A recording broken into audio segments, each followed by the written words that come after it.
Okay, hello everyone, and thank you for coming. My name is Stephanie Bailey, and it's a great honor to introduce this panel, which offers a loose overview of artist spaces and organizations from the 1970s to now in Hong Kong, a city where space is such a heated topic.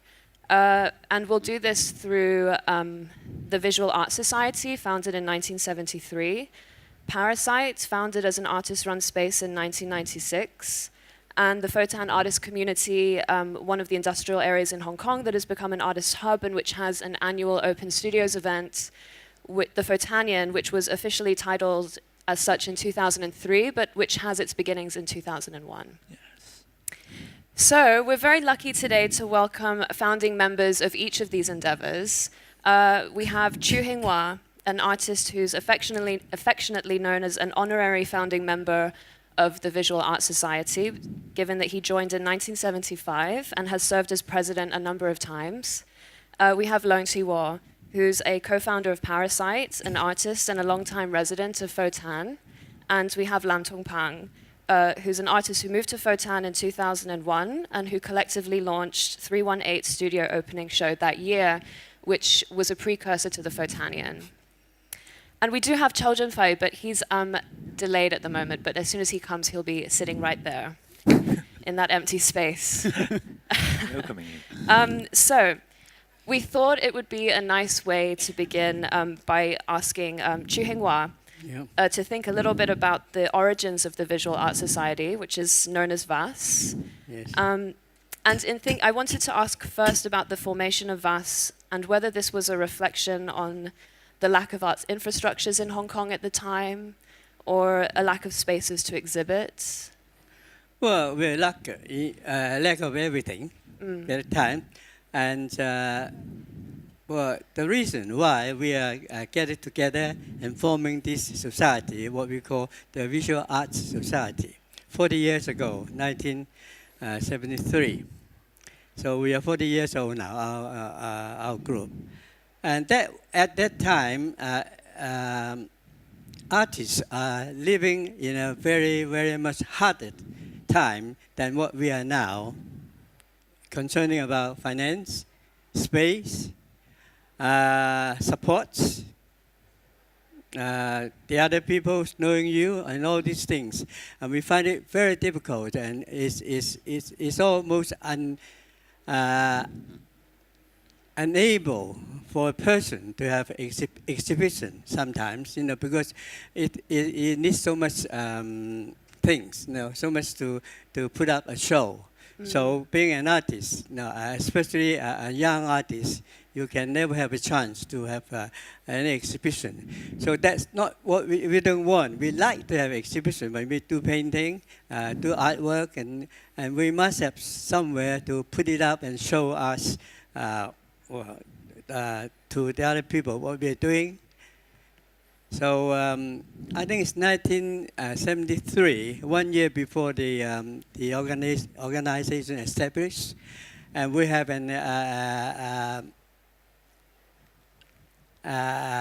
our works and put up by the side of the City Hall, and that was 1973. So we just grouped together. We have no name then, but we just do something that we want to do. So the corridor, along the corridor, you all know the corridor outside there. So we put up the show, and then we were very, very much thrilled, and we are very happy that we had that occasion. So I said, now, we sit down and talk. Now, can we do anything about this in the future days? There we are, 11 of us. Most of us are the students of art school of the Hong Kong University Extramural Studies, Art and Design. And so we get it together and talk about these things. And it was a very harvest, that we do get very good conclusion and agreement that we should establish such a body to enable us to do what we do with our art studies.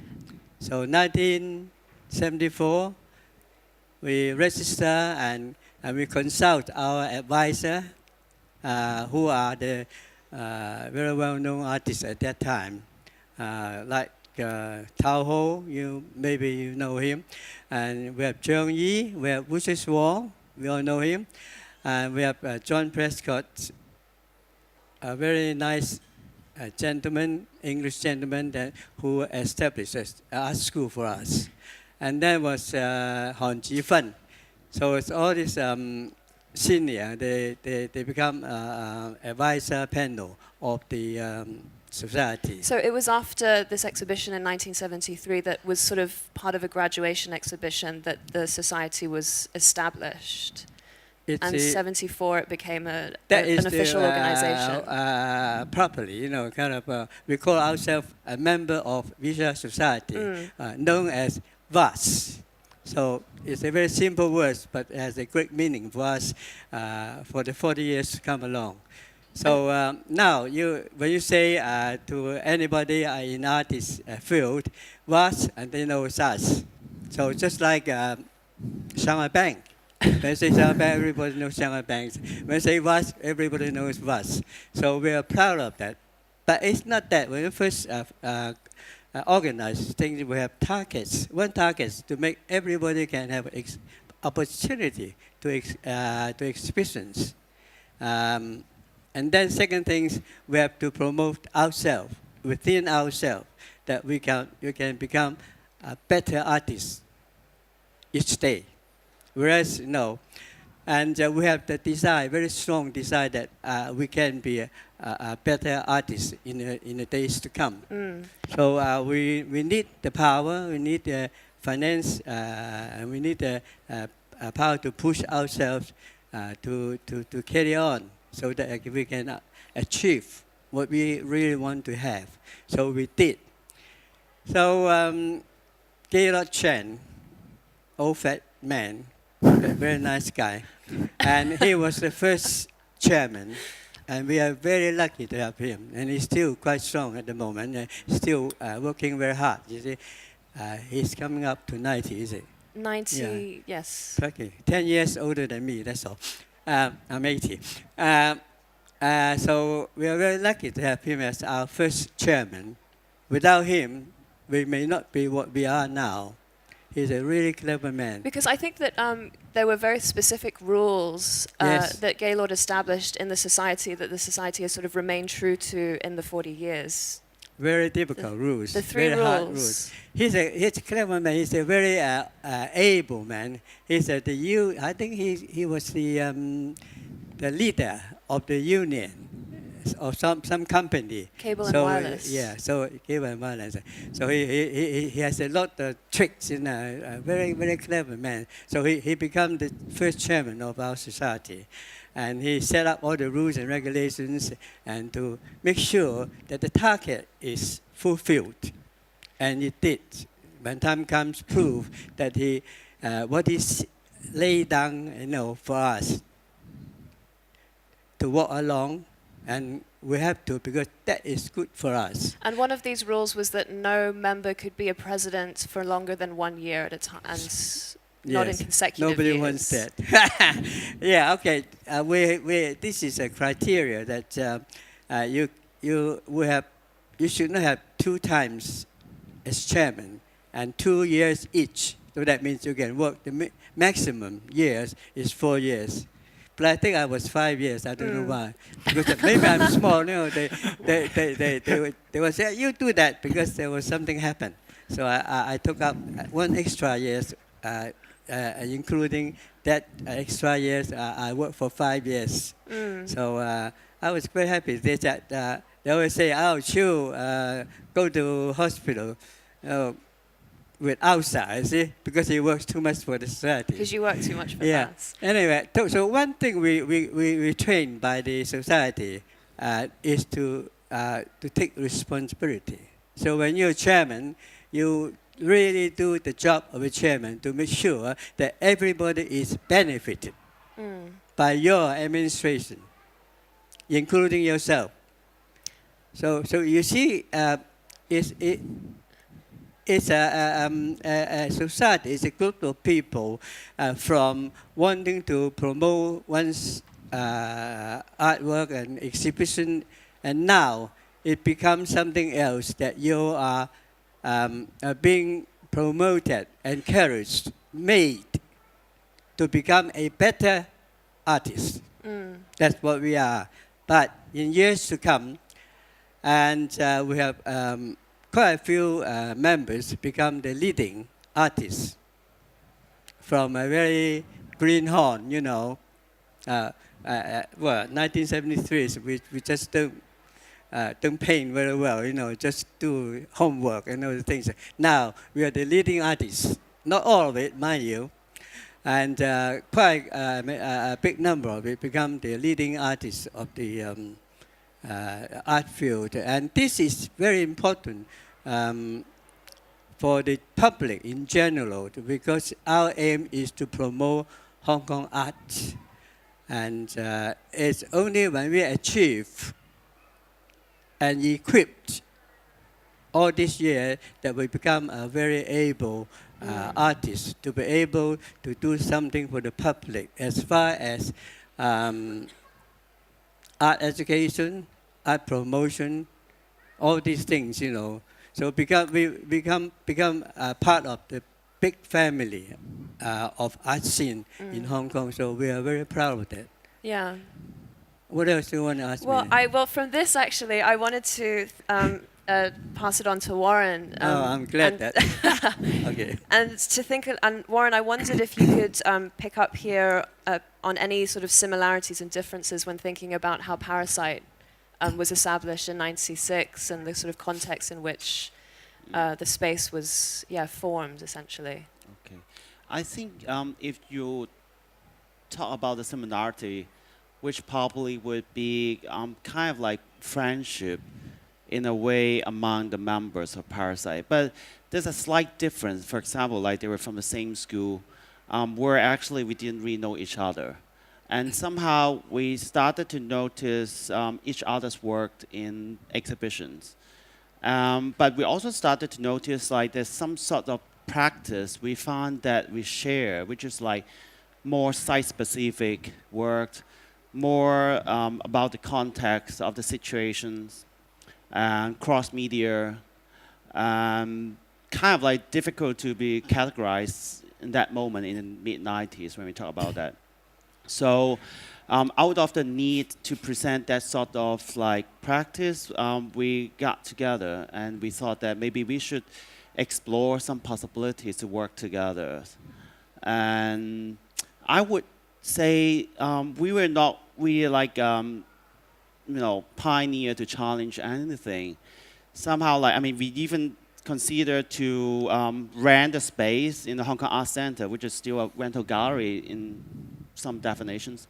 But simply, we couldn't afford it. It's too expensive. And then it just drove us to explore so-called alternative sites for, that practice we tried to do. And the other thing I should also mention that in the 90s, and we were not the only artists who would like to do that, but somehow we find the limitations of that sort of production because most artists would not have studio to practice. And so in this case, we found it actually affects a lot in terms of like, the way how you want to present your work.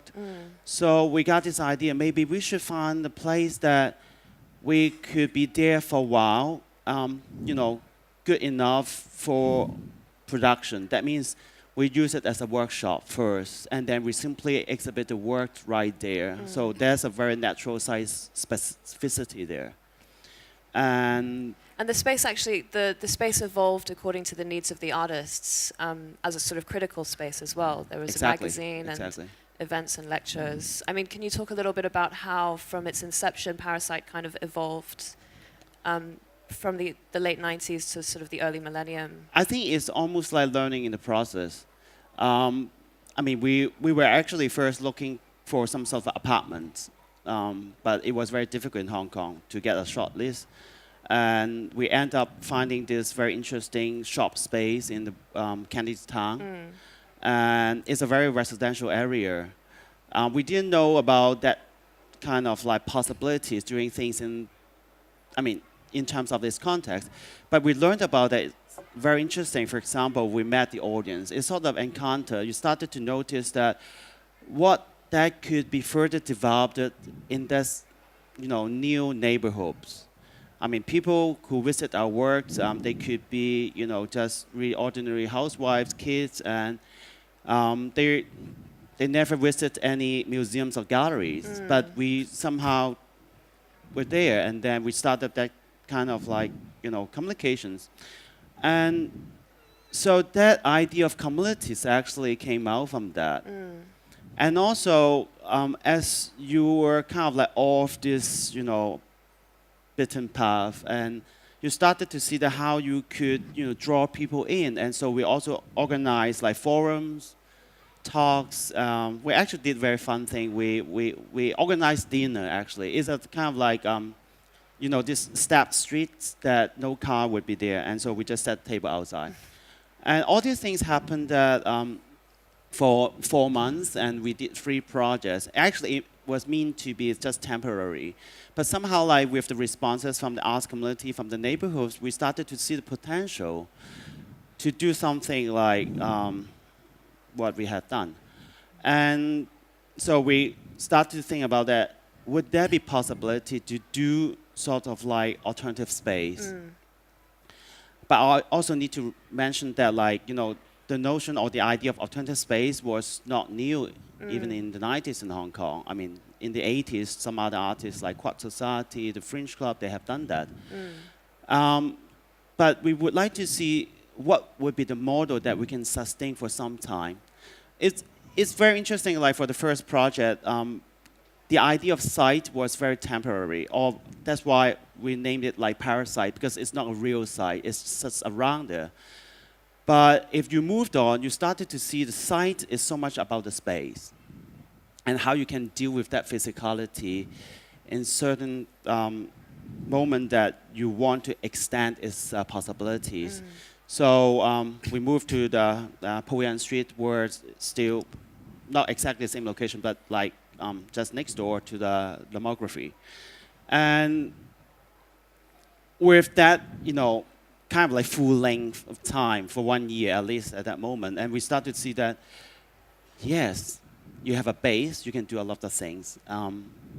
Publication is something important, and then we started to do publications. We started to do artist in residence projects. We started to do conference. Yeah, we started to do like art criticism workshops. I mean, in thinking about how the space kind of produced a relation with the public or with the locality, it's kind of interesting because Chu Hinghwa, when we spoke, you did say as VAS kind of evolved and as the Hong Kong public got to know you, people started to open up their spaces for you to show work, like bookstores and things like this. But from this, I wanted to ask Tong Pang about the Fotanian and Fotan in general, because you did make a comment in discussion once that Fotan sort of found a third way between the artist society and the artist-run space. Yes, or you can say it's kind of mixed, because when I heard about you guys' story, and I find it's quite mixed. And because at that time, when I'm talking, it's about 2000, and we start since when we are still a student. We study in fine department, and that time I was year 2 students. And year 2 students, you are not supposed to have your own space in the department. So, but I'm very eager to have my own space to create something. So I set up my studio in the rooftop of the buildings and kicked out by the department office. and that start, like, we're talking about, can we, like, I mean, my classmate, we are talking about, can we have a studio space somewhere else? And then we look for the nearest the Chinese university. The area probably is like Fotan, industrial area. So we just find the space there. And that is 2000, so it's more than 10 years right now. And when people writing about Fotanian or the story about Fotan, they always said, like, because of economic breakdown, or that time 1997, their economic in Asia is not that good. The rents goes down, and that actually is the social condition. But at the same time, right now when I look back, is why when we make that idea, like when we come up with an idea, like we want to have our own space to create something for us, then a lot of actually our classmates really support the idea, and we went to industrial area. So for me, I still feel like this mystery. Is there something already in your mind or in your heart that you really want to do? So of course, that group right now is quite a lot of very active artists like Tosa Park, Chun, and Nikit, of course, he joined us later. But we always play together at that time in the studio, and Fai, and then also Guan Shen-chi. And so when I think about that time, I think it's more about the social condition. But at the same time also, there's something we really don't want to do. But I can't really articulate what we are really want to do. But that time, I mean, we are really lucky enough. There's a lot of platform actually for the like alternative space. Like there's a Parasite, there's One Night Space, and there's a Cattle Depot, and there's also like a vast society. So before we graduate, we already know there's a lot of things happen around the city. But at the same time, we are not really properly engaged with those space. We want to create our own. Because there's one very interesting point I want to ask Ju Hinghua. Because when they, like say 11 of them exhibit outside the city hall, I'm wondering what's the exhibition in the city hall? And it make the contrast, and then you guys meet together and you organize the exhibition. And for us, it's almost the same. We see the show in the Cattle Depot in different alternative art space, but we want to create our own. I won't say we are the first to have the studio in industrial area. Actually, there's some artists have their studio in the industrial area, even countryside in 80s and 90s. But we're a group of people who managed to have our own studio there and then open to the public. I think there's also when it comes to thinking about Fotan and the Fotanian as well, there's this sort of subtext of the kind of idea that was emerging from the late 90s, I think, about the sort of role of a professional artist in Hong Kong. I think this was changing as well. Well, this is a very good question because we experienced a lot of change in such a short period of time. We graduated in 2002, but we start our studio in 2000. And I mean, for me, my reason is I just want to continue my practice, and I know space is essential.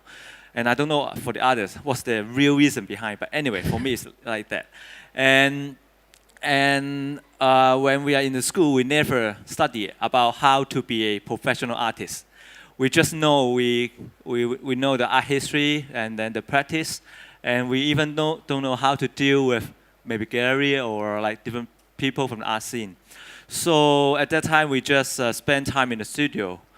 But then all the art scenes have a big change since 2000. And because of the Empress or whatever, like a lot of things going on. And it start to, like people to come to Hong Kong.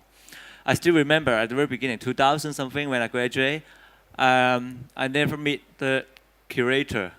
And when they travel to Hong Kong, they always stop by maybe half day, because their main purpose is going to mainland China. And I met one curator. He came to the studio, and she was late 2 hours. But the first sentence she said is, "Please be quick, I have to leave." So I mean, like, I don't find my position as an artist in the society. But anyway, for the first 5 years, we just managed to spend time in the studio and create our own work and open our studio to the public. And then I can really feel there's a lot of change. Like people start to move to Hong Kong, or they came to Hong Kong to find artists. And I can tell you one experience. Like after 2006, when I finished my study in London and back to Hong Kong, I found there's already like few of like international curator or even museum director come visit Fotan. And they are quite surprised because they used to get into the mainland China to see those Chinese artists.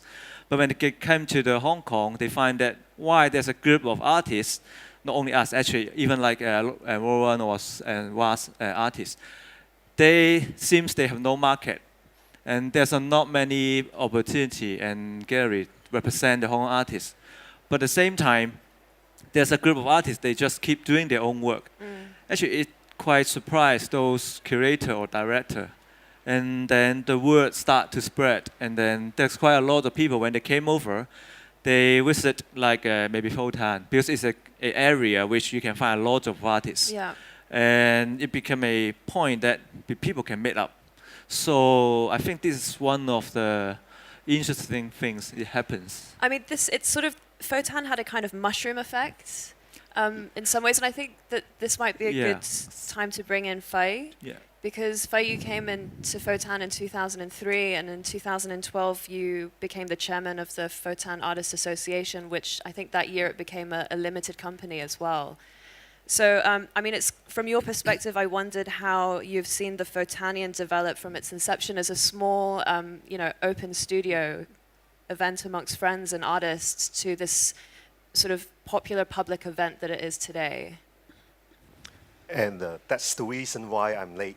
Because I was in my studio, and also there are 3 tours in Fotan today.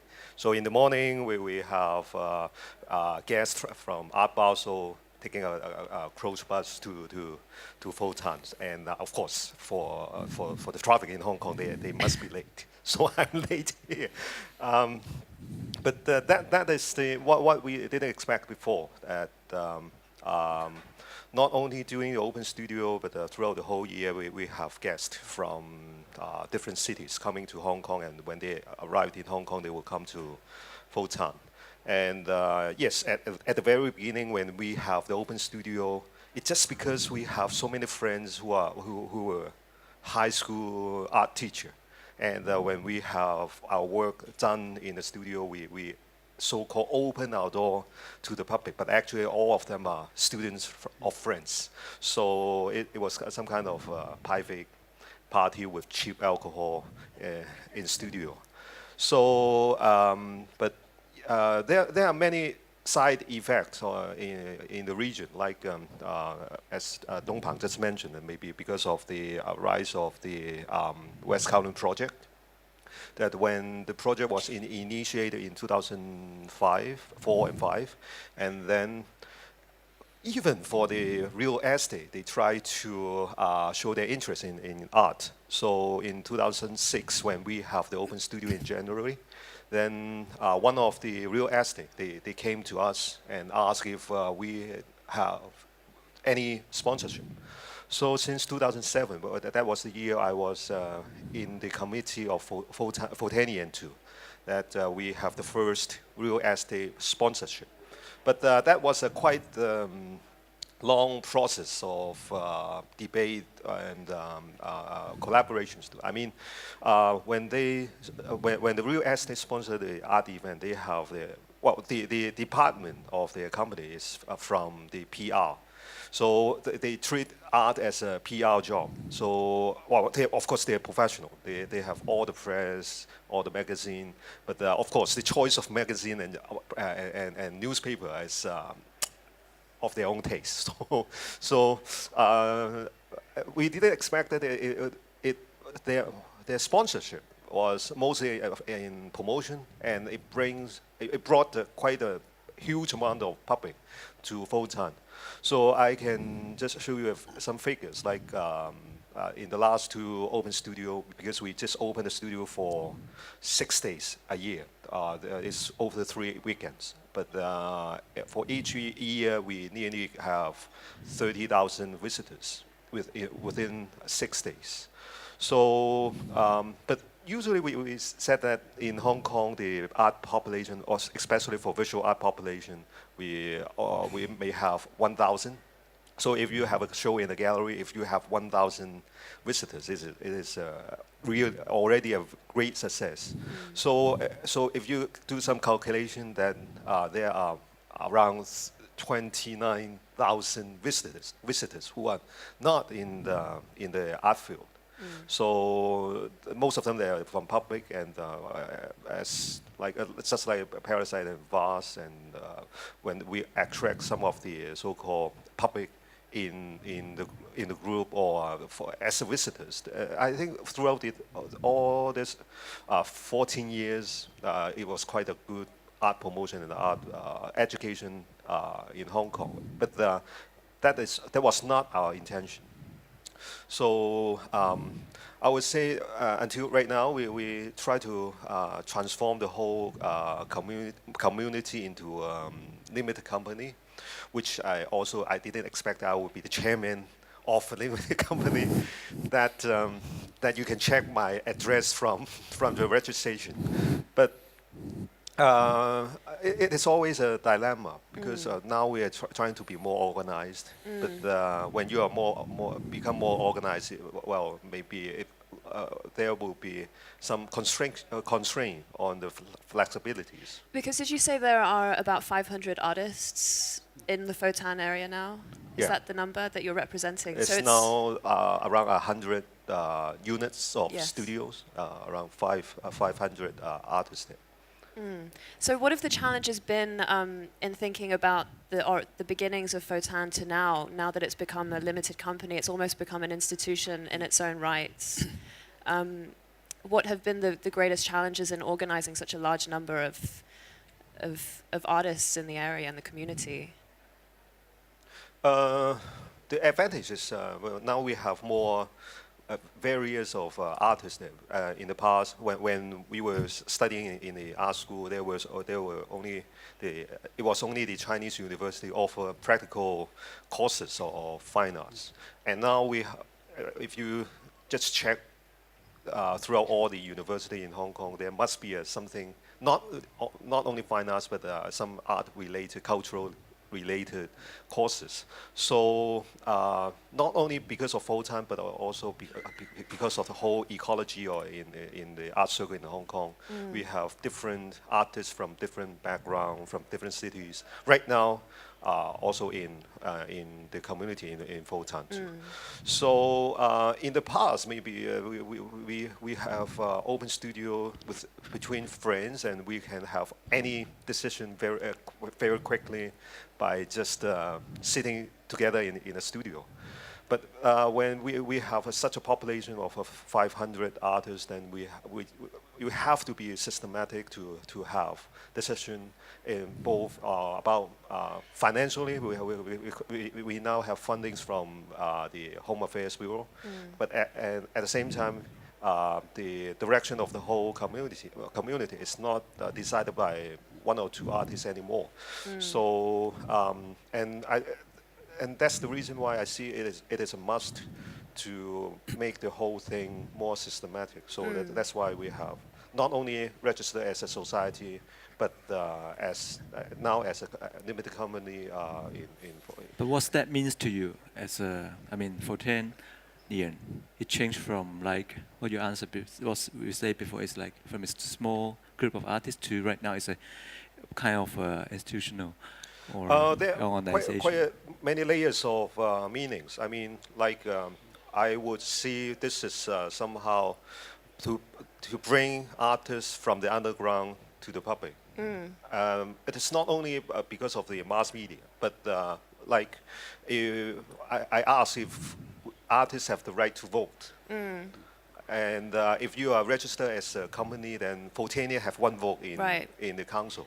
So this is somehow a recognition or the status, how the public recognize you as an artist. It's visibility and it's sort of a platform as well. But I mean, this actually relates to, actually, Tung, we talked about this briefly at the Asia Art Archive Open Platform with Yishu, about mainstreaming the alternative, or what happens when an alternative practice goes into the mainstream. But I sort of wanted to bring in Warren here because Parasite also had this kind of evolution from a sort of independent artist-run space into an institution. And I think at one point you said that around 2005 the co-founders stepped down and put a system in place for how the space could go into the future. So I wonder if you could talk a little bit about the reasons for that decision, and what this system was that you put in place and why. I think the process of institutionalization happens everywhere, like in Fotan or, for example, Parasite or many other organizations. But I guess the question should be more focused, like what sort of institution you aim at. I think in Parasite's case, we found that moment we could be kind of like stuck in this bottleneck if it couldn't be moved on. I mean, as an artist running the space, we had our strengths, which you may say that, you know, that kind of spontaneous, you know, decision thinking or flexibility. But at the same time, you know that like there would be someone who would do this job much better. And we came to the point that we found that, as I said, contextualization of what's happening in Hong Kong, or so-called a new curatorial practice, that was something we found very necessary in Hong Kong. And that moment, I guess like different members of Parasite were also moving on to different, you know, positions and situations. And as a matter of fact, that we couldn't spend so much time as we would do in the past. And so it came to that idea, maybe we should consider to move the space from an artist run to a curator run. And that happened, like, you know, Tobias Berger came by.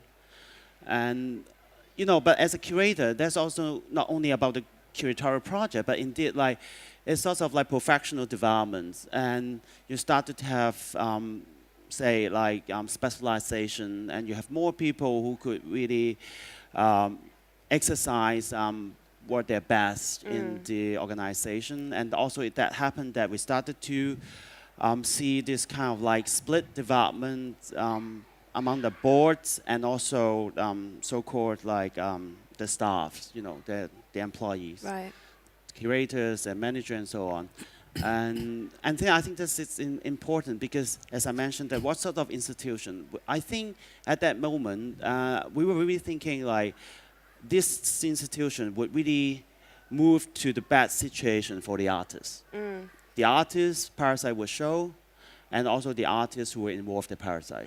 Yeah. Which kind of goes back to Chu Hinghua, what you were saying with the Visual Arts Society about it really being about the artists and about the production and sort of producing this space. And I was going to ask you this because I remember when we talked, you said that you saw very little connection between Visual Arts Society, Parasite, and the Fotanian, that they were all just sort of existing together in parallel. But I'm wondering, after this conversation, do you see similarities in terms of what artists are facing today in Hong Kong in relation to what you guys were facing in the 70s and 80s? Well, I think all organization forming, there is a reason for it. But in Hong Kong, space and finance are the, I think, most important things. You can't do anything without them. So we are fighting for it. And well, even sacrifice a lot of things for these two things because you want to go on to be an artist. I said to sacrifice my family life, you know, always have argued with my wife and you see, doing this and doing that for the society. She said, why? Why are you doing all these things? I said, but you don't know, you're an artist. Because we want to do something for ourselves and in turn for the artists at the same time. So, so I think in this many years that we solved these problems of financial things, you know, at the very beginning that all the members, so some of the members have not enough money to pay for the rent. And so we form finance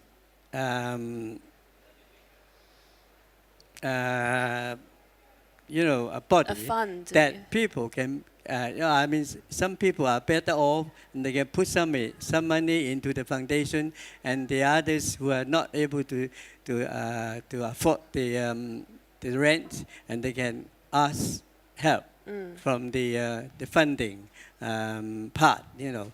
So we get through that, but as this artists, they become mature and they sell a bit of work and things like that, and then they get more from their job, and they can be afford to pay for exhibitions. So the problems no more existing.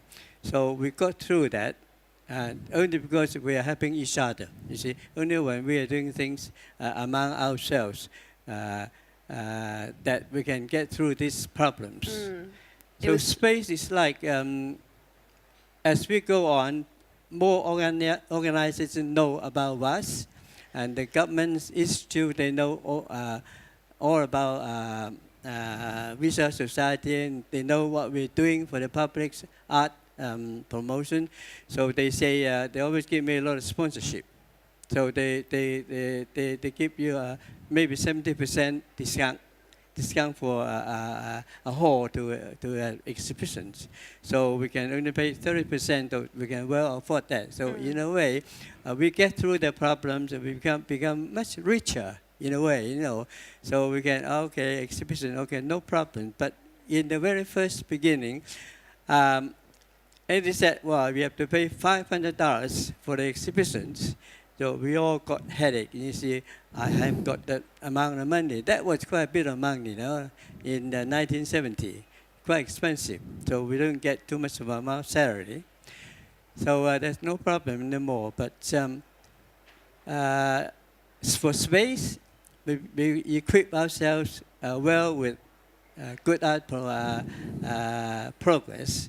So everybody knows we have good artists in the society. So we are trustworthy. People trust us. And we ask for anything, they will say, okay, you have it.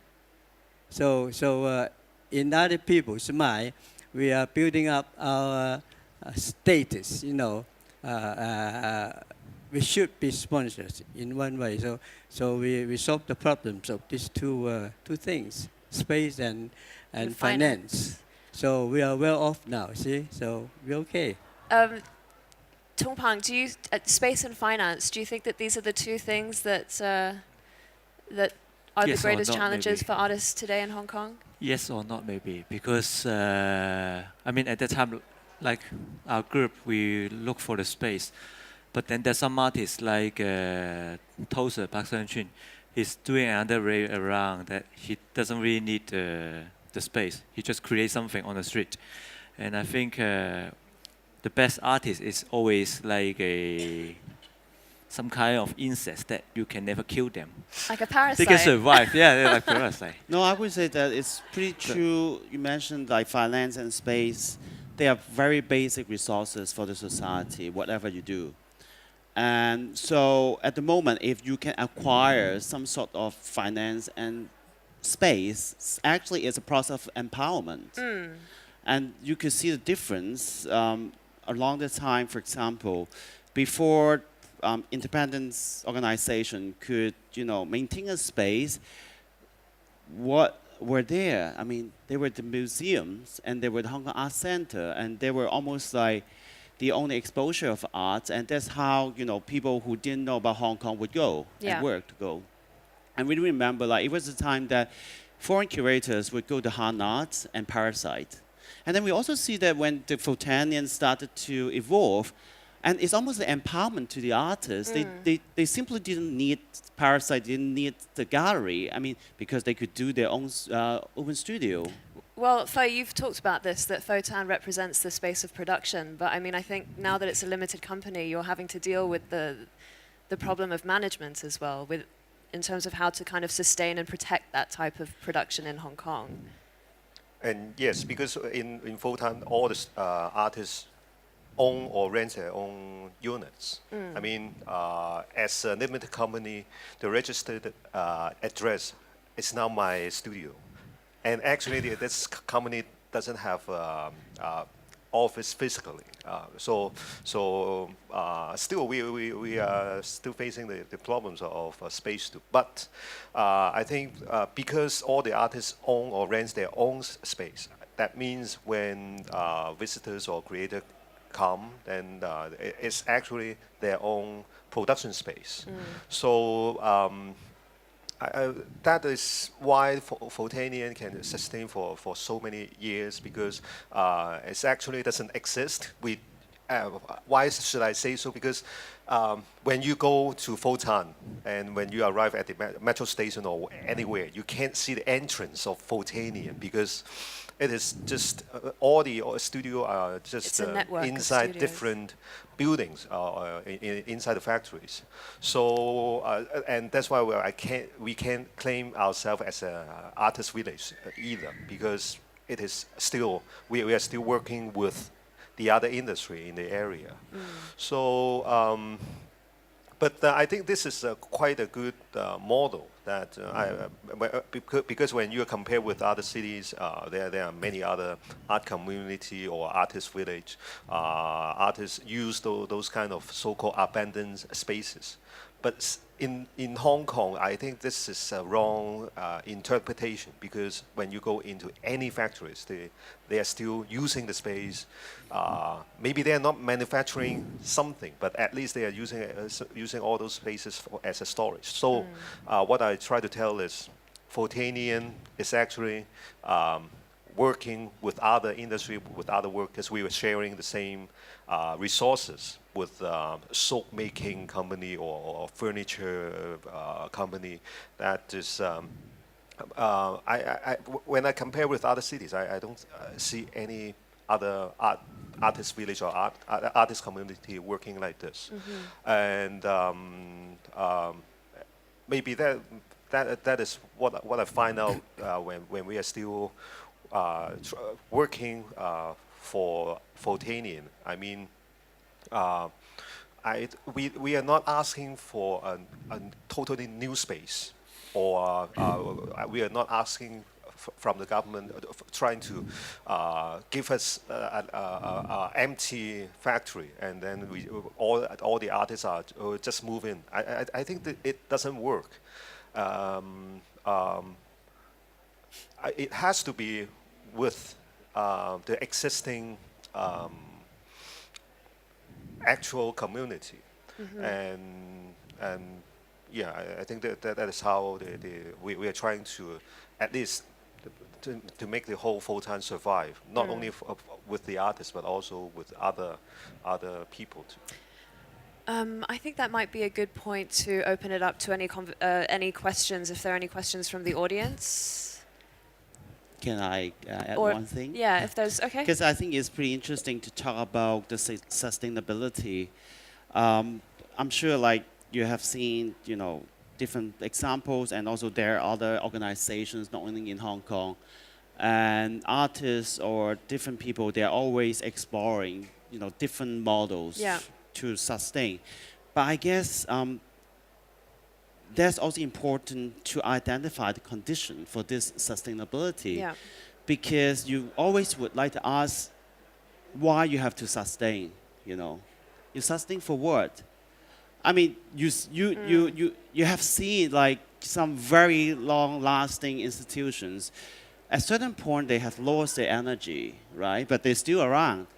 But at the same time, you saw very interesting project, they end a long time ago and still being talked, So I guess that's also important, like, when you are able to sustain, what other thing you need to do and add into that? Well, I mean, this relates to Tung Pang. This is, if no one else has a question, I have a final question.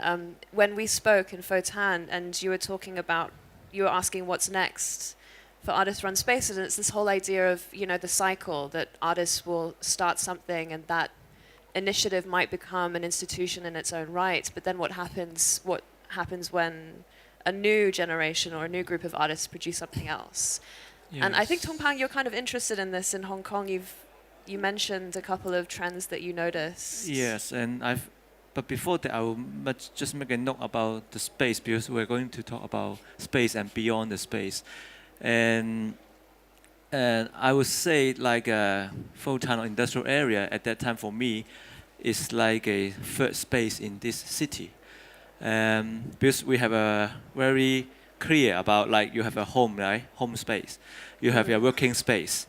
But in this city, there's a big group of people. They are hiding themselves to do something in their own interest. And for me, that is in the third space. And the first space that for my generation, or like 2000 at that time, maybe it happens in industrial area. For me, the art is only is more part of this whole ecosystem.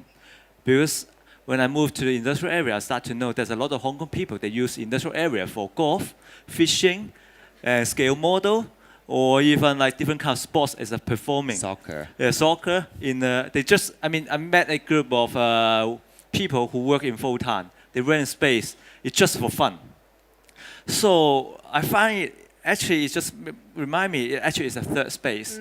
And that first space right now is moved from the industrial area to the farmland. And I can tell, like, even like for the younger generation, I met some of them. They are like a group, and they hide themselves in the farmland. And the living condition actually is very bad. I can't imagine. It's like 1970 something in China, mainland China. So, but they are a group of people. They hide themselves there. They do a lot of community workshop, or they do a lot of different kind of even protest or activists. Some of them may be activists. And for me, it's like the first space. That first space is allow you to do experiment in such a high density, crazy city. And right now, I'm thinking is like even the farmland is being developed. Yeah. So where we can move. Right. And that's why here we have Basel, but next door there's a farmer. They are protesting for already a week. And so I just feel like how we can reserve this third space, because Hong Kong is not like London or Beijing. Because when I was in London, you can have a Zone 4, Zone 5, you can extend your city, right? Zone 6, Zone 7, Zone 8. But in Hong Kong, there's a river, and that's it. That's Hong Kong. So how you think beyond the space and how you can preserve the space to create something experimental is very important to this city, not only for the arts development, but also for the quality of life as well for me. And so I don't know why I'm talking about this. That answers the question. I think that's actually a really good place to end. I think our time is up. So thank you to the panelists. It was wonderful. It was a wonderful conversation. Thank you so much. And thank you to everyone for coming.